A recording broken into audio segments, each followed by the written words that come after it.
Shalom Bapak Ibu dan Saudara semua. Puji Tuhan, saat ini kita boleh berjumpa kembali melalui persekutuan Simeon Hana. Kita akan awali persekutuan ini dengan berdoa bersama-sama. Mari kita berdoa. Bapa Surgawi, kami mengucap syukur jika saat ini kami boleh bersama-sama untuk menerima dan merenungkan sebagian dari firman Tuhan. Kiranya Roh Kudus yang menolong agar kami sungguh merasakan tuntunan Tuhan yang membawa damai sejahtera di dalam hidup kami. Terima kasih Tuhan, di dalam nama Tuhan Yesus kami berdoa. Amin. Bapak Ibu, firman Tuhan terambil dari Yohanes pasal 20 ayat 21. Yohanes pasal 20 ayat 21 yang demikian bunyinya. Maka kata Yesus sekali lagi, damai sejahtera bagi kamu. Sama seperti Bapa mengutus aku, demikian juga sekarang aku mengutus kamu. Bapak Ibu, saat ini di benua Afrika masih terdapat banyak hewan liar yang hidup dengan bebas di hutan maupun di padang rumputnya yang sangat luas. Kondisi ini menimbulkan keinginan banyak orang untuk pergi ke sana, yang secara umum mereka ini bisa dibagi menjadi 3 kategori. Kategori pertama adalah pemburu. Ada pemburu liar yang berburu tanpa izin untuk memenuhi kebutuhan hidupnya dengan cara menjual hasil buruannya berupa gading gajah, cula badak, dan lain-lain. Kemudian ada pemburu legal yang hobinya memang berburu. Mereka membayar sejumlah uang kepada pemerintah setempat agar mendapatkan izin untuk membunuh hewan-hewan jenis tertentu. Kategori kedua adalah turis yang ingin melihat secara langsung kehidupan liar di sana.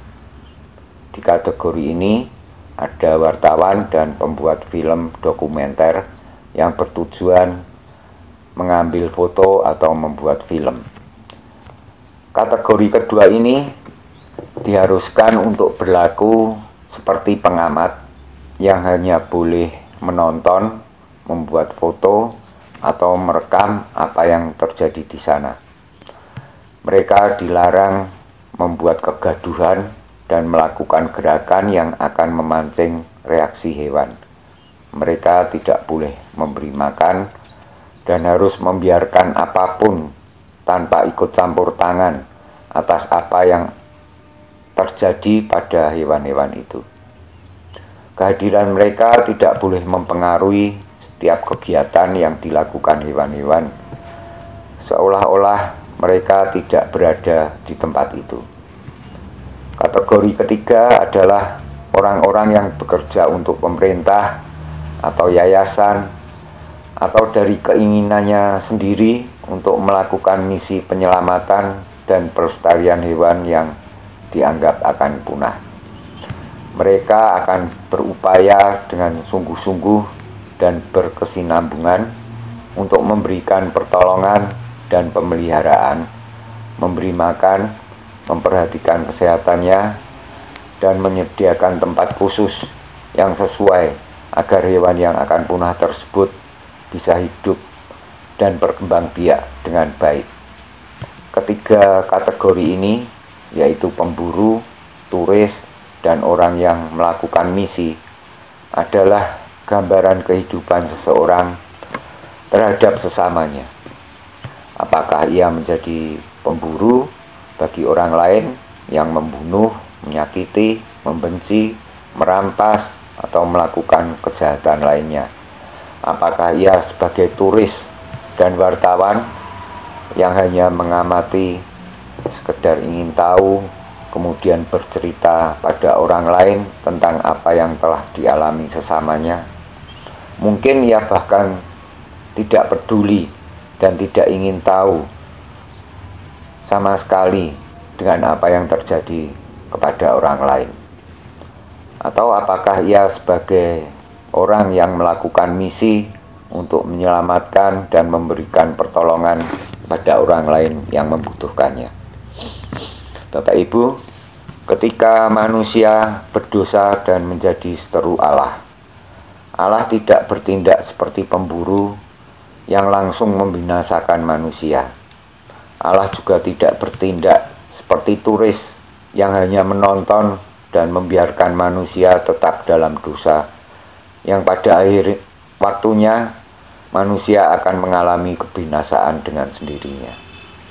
Tapi oleh karena kasih-Nya, maka Allah berkehendak untuk mengampuni manusia. Untuk itu, Allah Bapa mengutus Tuhan Yesus datang ke dunia untuk menyampaikan kebenaran firman Allah dan melakukan misi Allah untuk menyelamatkan manusia. Setelah Tuhan Yesus menyelesaikan misinya dengan penuh ketaatan, kemudian Ia mengutus kita untuk yang pertama memberitakan apa yang telah Tuhan Yesus firmankan dan kerjakan bagi kita. Yang kedua, untuk menolong sesama kita agar kita boleh menjadi berkat sehingga mereka boleh hidup dengan lebih baik. Yang menjadi masalah bagi kita adalah tidak konsistennya kita dalam melaksanakan tugas atau misi dari Tuhan Yesus. Kadang kita taat, kemudian di lain waktu kita tidak taat karena kita menjadi orang yang menyakiti dan mencelakakan orang lain, atau kita menjadi orang yang tidak peduli kepada sesama kita. Mungkin Bapak Ibu pernah mendengar kisah tentang penghargaan tertinggi di bidang fotografi jurnalistik, Pulitzer Prize di tahun 1994, yang diberikan pada foto seorang anak perempuan yang menangis kelaparan dan berusaha merangkak dengan susah payah menuju kamp pengungsian PBB yang berjarak sekitar 1 kilometer dari tempatnya.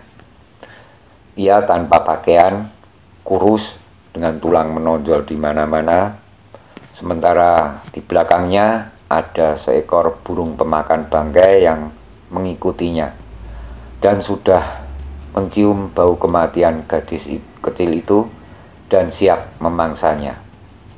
Foto ini diambil di Sudan, Afrika Utara pada bulan Maret tahun 1993 oleh seorang wartawan bernama Kevin Carter yang mendengar suara tangis anak tersebut.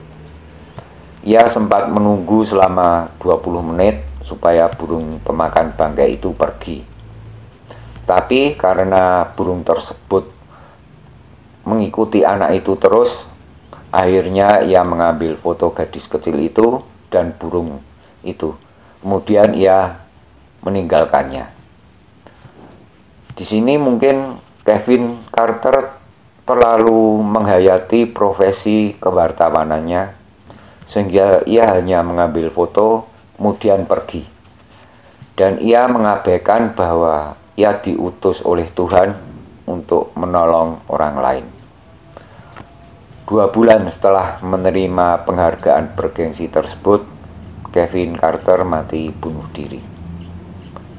Kita mungkin juga pernah lalai dalam hal menolong orang lain, walaupun mungkin tidak dramatis seperti Kevin Carter. Tapi hal itu tetap merupakan suatu ketidaktaatan kita dalam melaksanakan tugas dari Tuhan. Dan pada waktu kita tidak taat, maka kita menentang kehendak Tuhan dan kita menjadi seteru Tuhan, sehingga tidak ada damai sejahtera dari Tuhan dalam diri kita, seperti yang dialami oleh Kevin Carter. Sebab jika ada damai sejahtera dari Tuhan dalam dirinya, maka ia tidak akan bunuh diri. Sebaliknya, jika kita selalu taat pada Tuhan, maka hubungan kita dengan Tuhan menjadi akrab. Hal ini menyebabkan damai sejahtera dari Tuhan selalu menyertai kita. Rasul Paulus di surat Filipi pasal 4 ayat 7 menyebutkan bahwa damai sejahtera dari Tuhan ini sebagai damai sejahtera yang melampaui segala akal.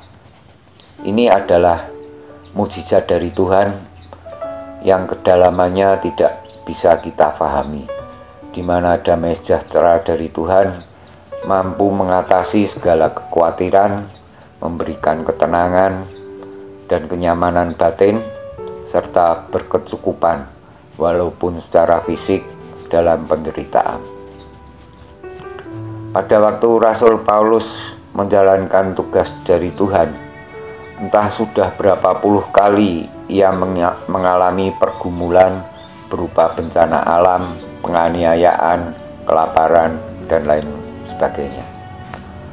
Menurut akal pikiran kita, satu saja dari sekian banyak pergumulan yang telah dialami Rasul Paulus itu akan sudah cukup untuk membuat seseorang kehilangan damai sejahteranya. Namun pada kenyataannya Rasul Paulus tetap mengalami damai sejahtera dari Tuhan, walaupun ia telah mengalami puluhan kali penderitaan. Ini adalah mukjizat dari Tuhan yang melampaui segala akal. Kita mungkin juga akan mengalami pergumulan dan penderitaan sewaktu melaksanakan tugas dari Tuhan. Tapi jika kita menyelesaikan tugas ini dengan penuh ketaatan, maka kita akan semakin dekat dengan Tuhan dan kita akan semakin merasakan damai sejahtera dari Tuhan yang melampaui segala akal. Amin. Mari kita berdoa.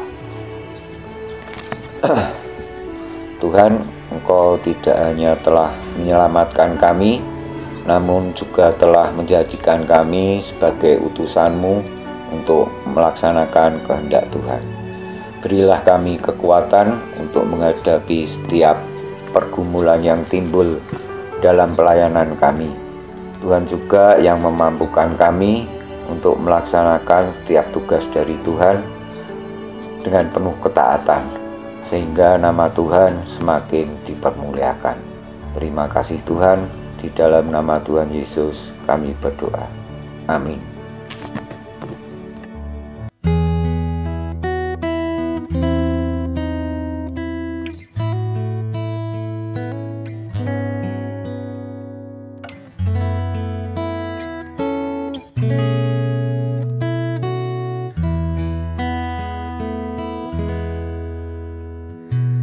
Sungguh lembut Tuhan Yesus memanggil aku dan kau. Lihatlah Dia prihatin menunggu aku dan kau. Hai, mari datanglah, kau yang lelah, mari datanglah. Sungguh lembut Tuhan Yesus memanggil, kau yang sesat, marilah. Janganlah ragu, Tuhanmu mengajak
Mari datanglah, kau yang lelah, mari datanglah.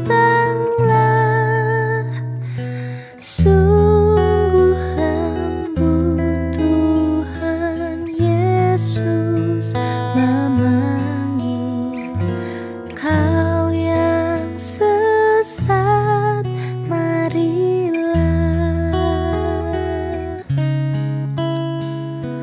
Kau yang sesat, marilah.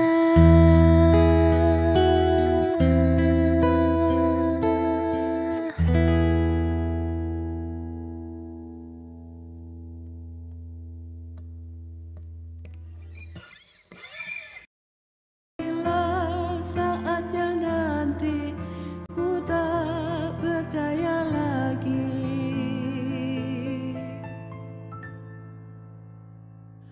Hidup ini sudah jadi berkah.